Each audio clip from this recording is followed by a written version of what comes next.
नमस्कार.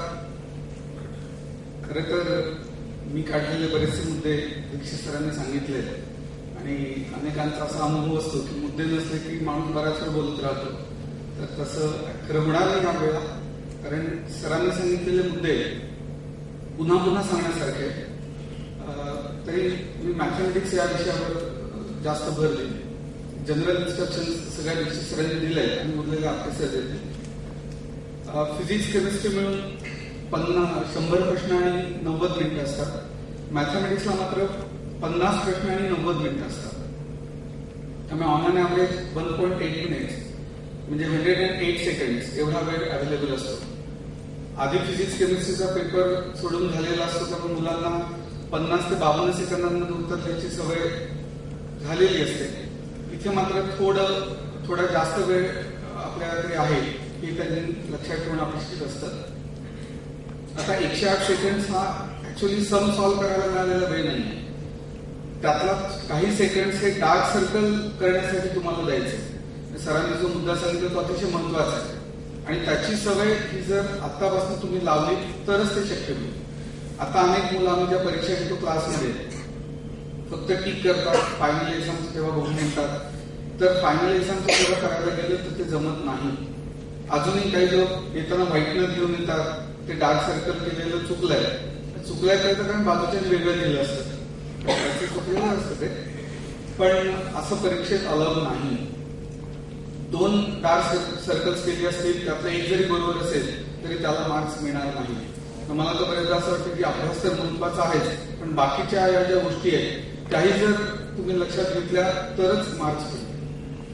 आता मॅथमॅटिक्स या विषयी बोलायचं झालं तर असं एक ऑब्झर्वेशन आहे, साधारणपणे 70% क्वेश्चन जे आहेत हे 12वीच्या बोर्डाच्या परीक्षेत विचारलेले. कदाचित फिजिक्स या विषयात तसं नसेल, पण मॅथमॅटिक्सच्या बाबतीत मात्र असं नक्की आहे. कारण पेपर्स देऊन आल्यावर मुलं काय जे सांगतात त्यावर असं लक्षात आलं की हा 2 वर्षापूर्वी मार्च एक्झाम मध्ये विचारला गेला होता, तोच रिपीट झाला. खरं तर बोर्डाने क्वेश्चन पेपर्स हे दिले पाहिजे. इथे जमलेल्या पालकांनी त्यावर जर आग्रही भूमिका घेतली तर या 1-2 वर्षात कसं ते शक्य होईल. म्हणजे एकदा कुठल्या टाईपचे क्वेश्चन्स विचारले जातात हे जर कळलं तर अजून चांगला अभ्यास करता येईल. तर आपण आता असं धरून चालू 60 to 70% क्वेश्चन्स हे बोर्ड क्वेश्चन्स आहेत. त्यामुळे 12वीत जी सम्स सॉल्व्ह केलेली आहे ती सम्स पुन्हा पुन्हा सॉल्व्ह करण्यावर भर द्यावा असं माझं मत आहे. आणि माझ्या मते one should go by statistics. कारण असं करून जर मुलांना मार्क्स मिळालेले आहेत तर वेगळं काही करायची गरज आहे असं मला वाटत नाही. एक मुद्दा असाही आहे की मॅथमॅटिक्स मध्ये पाठांतराला महत्व नाही असं काही लोकांना वाटतं. माझं मत तसं नाहीये. पाठांतराचे 2 प्रकार आहेत. विंडो पाठांतर नाही करायचं, समजून पाठ करायचं. एखाद्याने तुम्हाला विचारलं की हा रिझल्ट असा का आला तर त्याचं प्रूफ सांगता आलं पाहिजे. पण परीक्षेत वापरताना जर तुम्ही म्हणलात की नाही तो आधी मी प्रूव्ह करीन आणि मग त्याचं सोल्युशन देईल तर तेवढा वेळ परीक्षेत नाही. सरांनी उल्लेख केल्याप्रमाणे टेबल्स पाठ केले. मला ते जाणवल्या 5 वर्षातला फरक की कॅल्क्युलेशन पार्ट जो आहे तोच जमत नाही. बेसिक प्रॉब्लेम तो आहे. अंडरस्टँडिंग हा प्रॉब्लेम फारसा आहे असं मला वाटत नाही. टेबल्स पार्ट नाही, त्यामुळे कॅल्क्युलेशन जमत नाही. आणि दुर्दैवाने 11वी-12वीची सवय लागली आहे की दोघांनी मिळून सम सॉल्व्ह करायचं. ही जी सवय आहे त्यामुळे पण सीईटी मार्क्स मिळण्याचं प्रमाण खूप कमी आहे. अनेकांना अनेकदा सांगून लक्षात येत नाही की division of labour leads to division of marks. दोघांना मिळून 100 मिळवायचे नाहीये.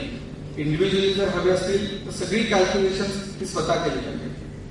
प्रत्येकाने क्लास लावलाय, क्लासवाले गेले अनेक वर्ष शिकवत असतात. मुलांना असं वाटतं की अरे तो विषय मला खूप छान कळला. ऍक्च्युअली ती क्लासवाल्यांची शिकवायची हातोटी असते की तेवढं मुलांनी टीचरने मुलांना शिकवलं की मुलांना वाटतं आपल्याला छान कळलं तर तो टेम्पररी इफेक्ट असतो. ते जर मुलांनी घरी जाऊन पुन्हा करून बघितलं नाही तर परीक्षेत त्या टॉपिक्सवरची समज करता येणार नाही. त्यामुळे सेल्फ स्टडीला खूप महत्व आहे. खरं तर आम्ही म्हणायचो की शेल्फ स्टडीला पण महत्व आहे. म्हणजे इतर अनेक पुस्तकं पण तुम्ही वापरली पाहिजे. त्याचबरोबर क्लासमध्ये दिलेलं होमवर्क पण केलं पाहिजे. आता मॅथमॅटिक्स या विषयासाठी साधारणपणे 20 ते 25 पब्लिकेशनची पुस्तकं अवेलेबल आहेत. पण मी फारसं ते सजेस्ट करत नाही. याचं कारण एकही पुस्तक हे फक्त MST CET साठी लिहिलेलं नाही. काही लोक दावा करतात फक्त MST CET साठी, पण त्यांनी डोळ्यापुढे AIEEE ची एक्झाम पण ठेवलेली असते. आणि डिग्री ऑफ डिफिकल्टी स्केलवर माझ्या मते IIT जर 10 असेल तर आपली परीक्षा साधारणपणे 2 किंवा 2.5 असेल. इतकं कमी या परीक्षेचं स्टँडर्ड आहे. आणि AIEEE अजून जास्त. त्यामुळे फक्त MST CET साठी असलेली पुस्तकं ती जर रेफर केली तर जास्त फायदा होईल. पण त्यातही प्रॉब्लेम असा असतो की बरेचदा उत्तरं चुकली असतात, त्यामुळे मग कन्फ्युजन होतं. त्यामुळे शक्यतो क्लास जर लावला असेल तर जे मटेरियल अवेलेबल आहे त्याचाच उपयोग करावा. आणि म्हणून एडनेक्स अहवालाचं मला यासाठी कौतुक करावं असं वाटतं की त्यांनी जे पेपर्स आम्हाला लिहायला सांगितले ते स्ट्रिक्टली जे सिलेबस आहे MST CET साठी त्यावरच बेस्ड ते पेपर्स आहेत. कारण या स्टेजला सिलेबस मध्ये नसलेले टॉपिक्स करून डी ग्रुप करून काही उपयोग नाही. परीक्षेत जे येणार आहे तेच तुम्ही केलं पाहिजे. सध्या परीक्षार्थी जास्त झालं पाहिजे. ज्ञानार्थी झालं 11वी 12वी 2 वर्ष व्हायला हवं होतं, पण ती वेळ तशी निघून गेली. त्यामुळे आता MST CETचं सिलेबस करली रिवाइज करणं हे आवश्यक आहे. आणि म्हणून या दृष्टीने यांनी ज्या 11 टेस्ट दिलेल्या आहेत त्या अतिशय महत्वाच्या आहेत. अनेक लोक IITचा क्लास अनेकांनी लावलेला आहे आणि माझ्या मते या गैरसमज आहे की IITची प्रिपरेशन केली की MST CET मार्क चांगले पडतीलच.